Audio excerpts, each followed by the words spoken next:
Bonjour, je vous retrouve pour ce qui sera notre toute dernière vidéo de cours de l'année scolaire. Cette vidéo est en fait un rectificatif d'un point de cours que nous avons abordé qui porte sur le pouvoir calorifique d'une espèce chimique.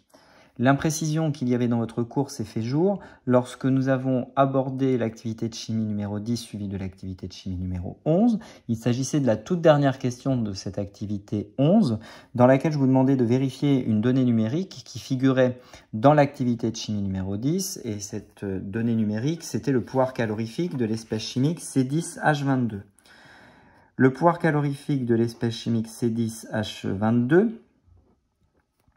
peut être déterminé grâce à la combustion de cette espèce chimique. Il faut donc commencer par, bien sûr, définir le système physique, qui sera constitué du système chimique dans lequel la combustion va avoir lieu. Il faut également définir un référentiel. Il s'agit d'un référentiel terrestre lié au lieu de l'expérience.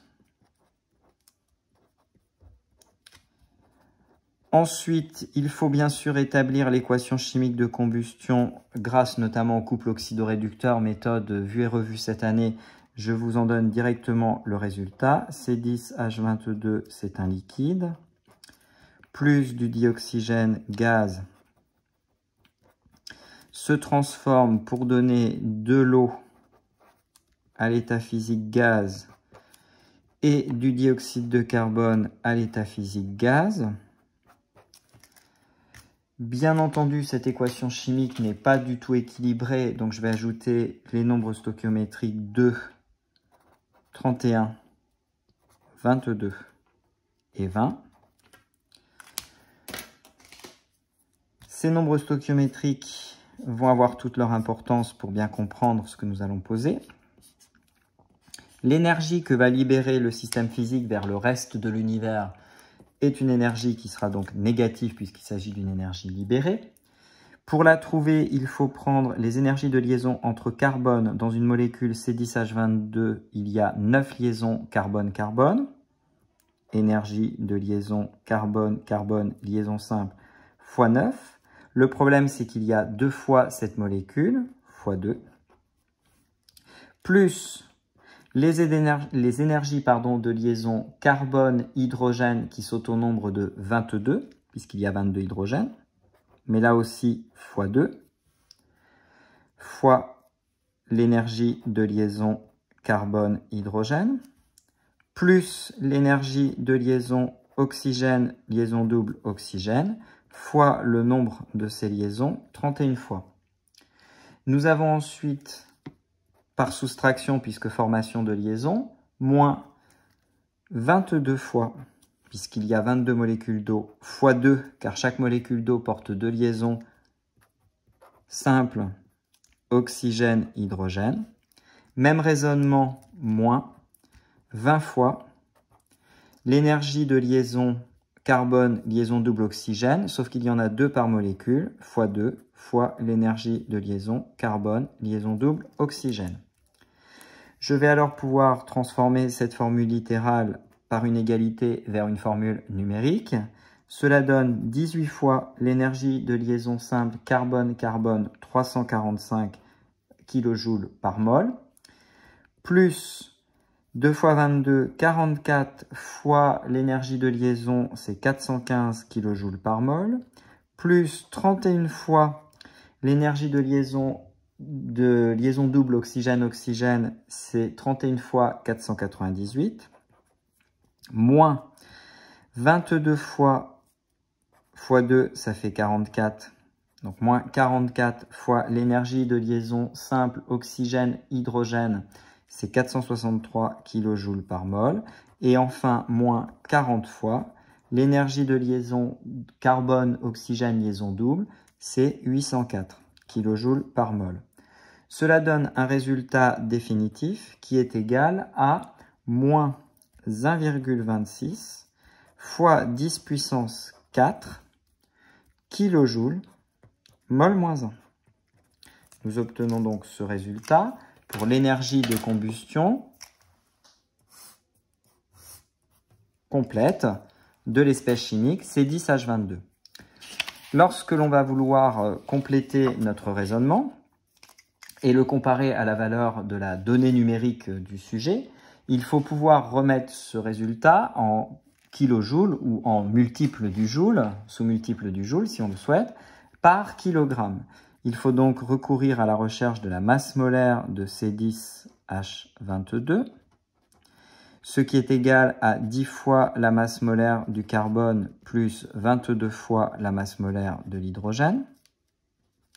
Nous obtenons un résultat qui est, sauf erreur de ma part, de 142 grammes par mol.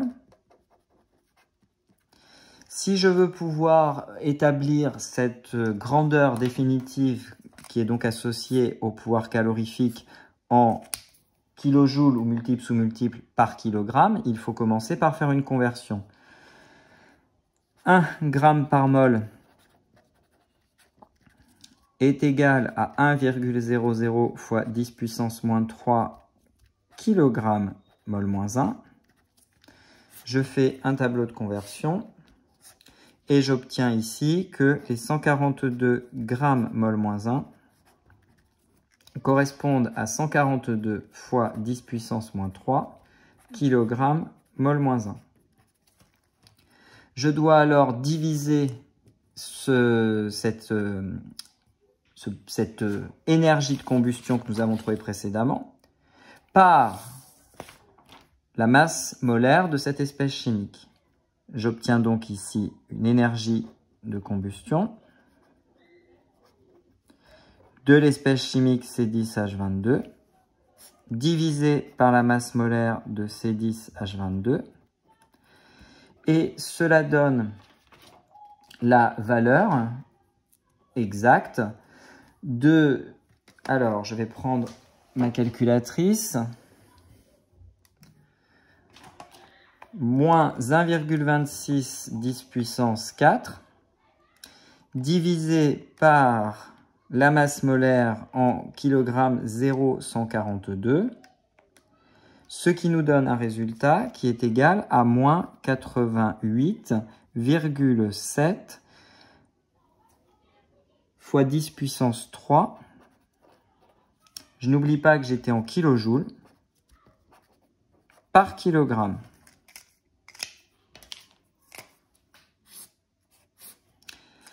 Nous obtenons une valeur que l'on peut convertir rapidement en mégajoules. Cela donne, tableau de conversion pour s'en persuader, moins 88,7 mégajoules par kilogramme. Et le problème, c'est que l'on trouve le double de la valeur annoncée en théorie. Ce qu'il manque dans votre cours, qui est un problème, je l'avais dit à ce moment-là, de précision dans votre programme, c'est que pour pouvoir comparer les pouvoirs calorifiques des espèces chimiques, il faut absolument s'astreindre à respecter une convention. Et cette convention, c'est la suivante. On raisonne toujours lorsque le nombre stoichiométrique ici est ramené à 1. Il s'agit donc d'un raisonnement un peu artificiel puisque je dois avoir un nombre stoichiométrique ici qui n'est pas égal à 1, qui doit être égal à 2 pour équilibrer cette équation chimique. Pour résoudre cela, il n'y a pas de complication majeure, si ce n'est qu'on va faire apparaître des nombres stoichiométriques demi-entiers. C'est-à-dire qu'il faut transformer l'équation chimique, la réécrire en s'arrangeant pour avoir ici le nombre 1, ce qui nous donne 1, C10H22 liquide, plus, et en fait il faut tout diviser par 2 pour que ce soit équilibré, 31 divisé par 2 O2 gaz, donne 22 divisé par 2, je peux peut-être tout de suite écrire que ça fait 11, H2O gaz, plus 10 CO2 gaz. Par convention chimique, on a toujours des nombres stoichiométriques qui doivent être entiers. Par convention, la branche de la physique qu'on est en train de découvrir, thermodynamique, il est possible, pour ajuster toutes les équations et les comparer les unes aux autres, lorsqu'elles sont de la même famille, ici des combustions totales, de décider de la valeur d'un des nombres stoichiométriques pour pouvoir toutes les comparer. Et en l'occurrence, c'est ce qu'il faut faire. Cette précision manquait dans votre programme et c'est ce qui fait qu'ici on trouve une énergie de combustion qui sera égale à une valeur particulièrement élevée qui était donc de moins 88,7 mégajoules par kilogramme. En ayant réalisé cette division par 2 de tous les nombres stoichiométriques, il n'y a pas besoin d'être grand clair pour deviner qu'on aura un résultat de toute notre analyse qui nous donnera le résultat précédent divisé par 2. On obtient alors moins 44,4 mégajoules par kilogramme. Et là, aux incertitudes de mesure et de calcul près, on trouve une valeur très proche de celle tabulée dans le sujet. Cette erreur était également présente dans un des exemples de cours que je vous avais proposé. Voilà pour l'éclaircissement sur ce point qui m'avait été demandé et qui met donc un terme définitif à cette année scolaire. Je vous souhaite une très bonne fin de journée. Au revoir.